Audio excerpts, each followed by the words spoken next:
مردوں کے لیے باجماعت نماز کی اہمیت اور فضیلت. اگرچہ ٹاپک ڈائریکٹ آپ سے ریلیٹڈ نہیں، لیکن پھر بھی آپ کو اگر پتا ہوگا تو آپ اپنے لڑکوں کو، ہسبینڈز کو، بچوں کو اس چیز کی طرف متوجہ کریں گے. آپ ان کو مدد دیں گے کہ وہ جماعت سے نماز پڑھ سکیں، ورنہ بعض اوقات خواتین ہی رکاوٹ بن جاتی ہیں. وہ کہتی کیا آپ ہر تھوڑی دیر بعد گھر سے چلے جاتے ہیں، ابھی تو آفس سے آئے ہیں، ابھی پھر مسجد چلے گئے، ابھی آئے نہیں تو پھر دوبارہ جانے کا سوچ رہے ہیں، گھر والوں کو بھی ٹائم دیں. نہیں، آپ کو معلوم ہونا چاہیے کہ ان کے لیے باجماعت نماز کتنی ضروری ہے. نماز باجماعت جنت میں مہمانی کا باعث ہے. نبی صلی اللہ علیہ وسلم نے فرمایا جو شخص مسجد میں صبح و شام جاتا ہے اللہ تعالیٰ جنت میں اس کی مہمانی کا سامان کرے گا.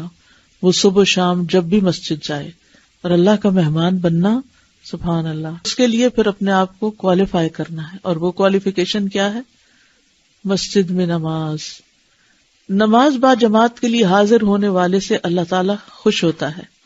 نبی صلی اللہ علیہ وسلم نے فرمایا جو مسلمان مرد مسجد کو نماز اور ذکر کے لیے اپنا ٹھکانہ بنائے اللہ اس سے ایسے خوش ہوتے ہیں جیسے غائب گھر آئے تو اس کے گھر والے خوش ہوتے ہیں. یعنی اللہ تعالیٰ دیکھتے ہیں کہ کون آ رہا ہے اور پھر خوش ہو جاتے ہیں کہ اچھا وہ پھر آ گیا مسجد میں، پھر وہ آ گیا. گزشتہ گناہوں کی معافی.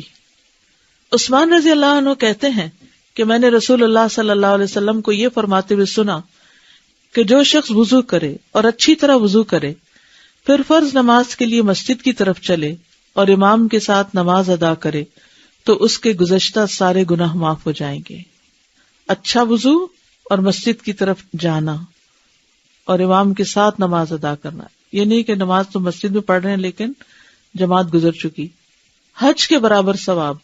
ابو امامہ کہتے ہیں کہ رسول اللہ صلی اللہ علیہ وسلم نے فرمایا جو اپنے گھر سے وضو کر کے فرض نماز کے لیے نکلے تو اس کا ثواب احرام باندھنے والے حاجی کے ثواب کی طرح ہے، اور جو چاشت کی نماز کے لیے نکلے اور اسی کی خاطر تکلیف برداشت کرتا ہو تو اس کا ثواب عمرہ کرنے والے کے ثواب کی طرح ہے.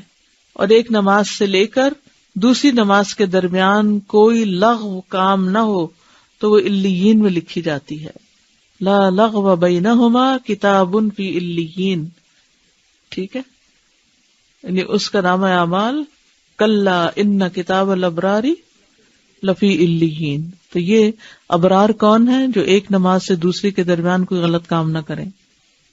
دور سے مسجد آنے والے کے اجر میں اتنا ہی اضافہ. نبی صلی اللہ علیہ وسلم نے فرمایا جو مسجد سے جتنا دور ہوگا اتنا ہی اس کا اجر زیادہ ہوگا.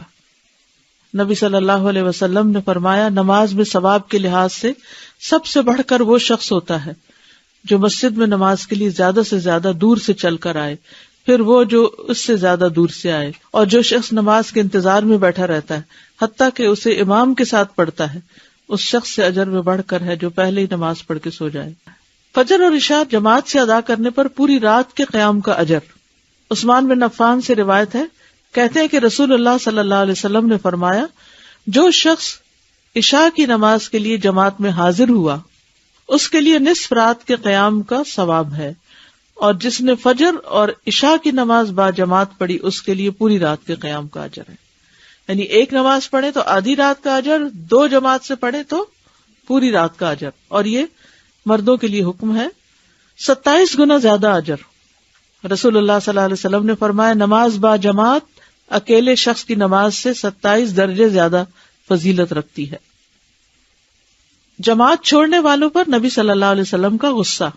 ابو ہریرہ سے روایت ہے کہ رسول اللہ صلی اللہ علیہ وسلم نے فرمایا مجھے اس ذات کی قسم جس کے ہاتھ میں میری جان ہے، میرا ارادہ ہوا کہ میں ایندھن جمع کرنے کا حکم دوں، پھر نماز کے لیے اذان دینے کا کہوں، پھر کسی کو امامت کرانے کا حکم دوں، پھر میں ان لوگوں کے پاس جاؤں جو جماعت میں شریک نہیں ہوتے اور انہیں ان کے گھروں سمیت جلا دوں. قسم ہے اس ذات کی جس کے ہاتھ میں میری جان ہے، اگر تم میں سے کسی کو معلوم ہو کہ مسجد میں اسے موٹی ہڈی یا اچھے پائے ملیں گے تو وہ ضرور عشاء میں حاضر ہو. حالت جنگ میں بھی باجماعت نماز ادا کرنے کا حکم ہے. سورۃ النساء 102 میں اس کا ذکر آتا ہے. بغیر عذر کے جماعت چھوڑنے کی ممانعت ہے. ابن ام مکتوم کہتے ہیں کہ میں نے نبی صلی اللہ علیہ وسلم سے عرض کیا میں بوڑھا اور نابینا ہوں، میرا گھر دور ہے اور کوئی مجھے میری مرضی کے مطابق مسجد میں لانے والا نہیں، تو کیا میرے لیے جماعت کے بغیر گھر میں نماز پڑھنے کی کوئی رخصت ہے؟ آپ نے فرمایا کیا تم اذان سنتے ہو؟ میں نے کہا جی ہاں۔ فرمایا تمہارے لیے کوئی رخصت نہیں میں پاتا۔ نابینا کے لیے آپ نے کوئی رخصت نہیں دی تو پھر صحت مند اور اچھے بھلے انسان کے لیے کیا رخصت ہوگی؟ باجماعت نماز نہ پڑھنے والے پر شیطان کا تسلط۔ رسول اللہ صلی اللہ علیہ وسلم نے فرمایا جس گاؤں یا بستی میں 3 لوگ ہوں اور ان میں نماز باجماعت کا اہتمام نہ ہو تو شیطان ان پہ مسلط ہو جاتا ہے۔ ابن ماجہ کی روایت میں ہے جو شخص آذان سن کر مسجد میں نہیں آتا اس کی کوئی نماز نہیں سوائے عذر کی صورت میں، یعنی اگر کوئی مجبوری ہے تو اور بات ہے، ورنہ یہ کہ اس کی نماز نہیں، یعنی اس نے نماز کا حق ادا نہیں کیا۔ کعب بن عجرہ کہتے ہیں کہ ایک نابینا آدمی نبی صلی اللہ علیہ وسلم کے پاس آیا اور کہا اے اللہ کے رسول میں آذان تو سنتا ہوں لیکن میرے پاس کوئی ایسا رہنما نہیں جو مجھے مسجد لے جائے۔ آپ نے فرمایا جب تم آذان سنو تو اللہ کے دائی کی پکار پہ لبیک کہو، یعنی کوئی اور نہیں لانے والا، خود آ جاؤ۔ نابینا آدمی میرا خیال ہے کہ یہ وہی حضرت ابن ام مکتوم ہے۔ اور عذر سے مراد کیا ہے؟ سنن نبی داؤد کی روایت میں کوئی خوف یا بیماری، کوئی خوف ہو راستے میں یا بیماری۔ باجماعت نماز ادا نہ کرنا منافقت کی کھلی علامت ہے۔ ابن مسعود کہتے ہیں البتہ تحقیق ہم دیکھتے تھے کہ نماز باجماعت سے ایسا منافق ہی پیچھے رہتا تھا جس کا نفاق معلوم ہوتا ہے۔ پھر یہ ہے کہ والد کی نماز کے ذریعے بچوں کا تحفظ، اس سے بھی نماز کی اہمیت کا پتہ چلتا ہے۔ عظیم صحابی عبداللہ بن مسعود جب رات کو نماز پڑھتے اور ان کا چھوٹا بیٹا سویا ہوتا تو وہ اسے دیکھ کر کہتے من اجلک یا بنیا، بس صرف اتنے لفظ یاد رکھیے، من اجلک یا بنیا، تمہاری وجہ سے اے میرے چھوٹے بیٹے، تمہاری خاطر، پر یور سیک، یعنی میرے اس عمل سے تمہاری حفاظت ہو۔ ماں باپ بچوں کے لیے کتنے فکر مند ہوتے ہیں، تو بچوں کو اللہ کی حفاظت میں دیں، صرف بول کے نہیں، نماز پڑھ کے، نوافل سے۔ اور وہ اللہ تعالیٰ کا یہ قول روتے ہوئے پڑھتے وَكَانَ أَبُوهُمَا صَالِحًا، ان کا باپ نیک آدمی تھا۔ ابن مسیب کہتے ہیں اے میرے بیٹے میں تمہاری وجہ سے نماز کو لمبا کرتا ہوں اس امید پر کہ اس کی وجہ سے تمہاری حفاظت کی جائے، اور پھر یہ آیت تلاوت کرتے وَكَانَ أَبُوهُمَا صَالِحًا۔ دلیل ان کے پاس یہ تھی، یعنی نماز کی صرف آخرت ہی کا فائدہ نہیں ہے بلکہ دنیا میں بھی فائدہ ہے۔ اس سے یہ بات بھی پتہ چلتی ہے کہ اگر بچے ستائیں، نافرمانی کرے تو ماں باپ کو اپنے اعمال کا جائزہ لینا چاہیے، اپنی نمازوں کا، باقی چیزیں اپنی نمازوں کا جائزہ لیں، وقت پہ پڑھتے ہیں، پراپر طریقے سے پڑھتے ہیں، صحیح ادا کرتے ہیں۔ بچوں کو پیش آنے والی مشکلات کا حل بھی اسی میں ہے۔ کسی شخص کا کہنا ہے جب میں نوافل ادا کرنے سے سست ہو جاتا ہوں تو میں اپنے بیٹوں کو اور دنیا کی مشکلات کو یاد کرتا ہوں، اپنے پرابلمز کو یاد کرتا ہوں، اور اللہ تعالیٰ کے اس قول میں غور کرتا ہوں وَكَانَ أَبُوهُمَا صَالِحًا، پھر میں اپنے بچوں پہ ترس کھاتا ہوں اور نوافل پڑھنے میں محنت کرتا ہوں۔ پھر ہے بچے اور نماز۔ بچوں کی نماز کی تلقین کرنی چاہیے، ان کو آگ سے بچانا ہے۔ سورۃ التحریم میں آتا ہے یا ایھا الذین آمنوا قوا انفسکم واہلیکم نارا، اے لوگو جو ایمان لائے ہو اپنے آپ کو اور اپنے گھر والوں کو آگ سے بچاؤ۔ انبیاء علیہ السلام کا دنیا سے زیادہ اولاد کی نماز کی فکر، یعنی ان کے رزق، ان کے اور دنیاوی مسائل ہیں، ان سب سے بڑھ کر جس بات کی فکر کہ ان کی نماز درست ہو۔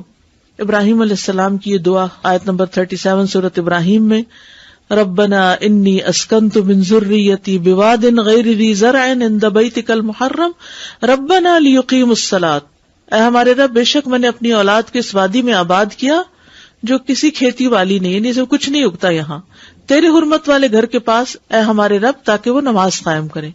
پھر اس کے بعد کہتے ہیں فَجْعَلْ أَفْئِدَةً مِّنَ النَّاسِ تَهْوِي إِلَيْهِمْ، کہ لوگوں کے دل ایسے کر دیں کہ ان کی طرف مائل رہیں۔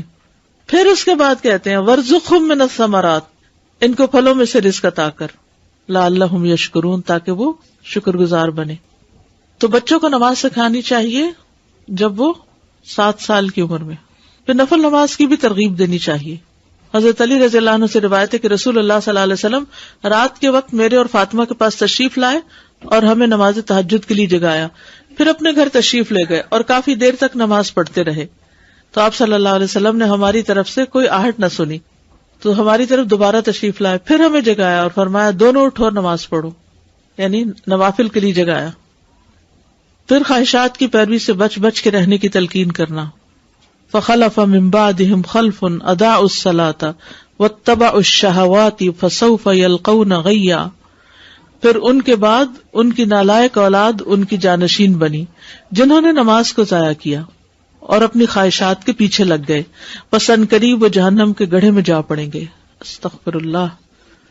اب آپ دیکھیے اس آیت کو اگر آپ پچھلی آیت کے ساتھ ملا کے پڑھیں جو حضرت ابراہیم علیہ السلام کی دعا تھی، تو وہاں تو ابراہیم علیہ السلام کا نمونہ نظر آ رہا ہے، اور یہاں فخلف من بعدهم خلف اضاعوا الصلاة واتبعوا الشهوات فسوف يلقون غيا.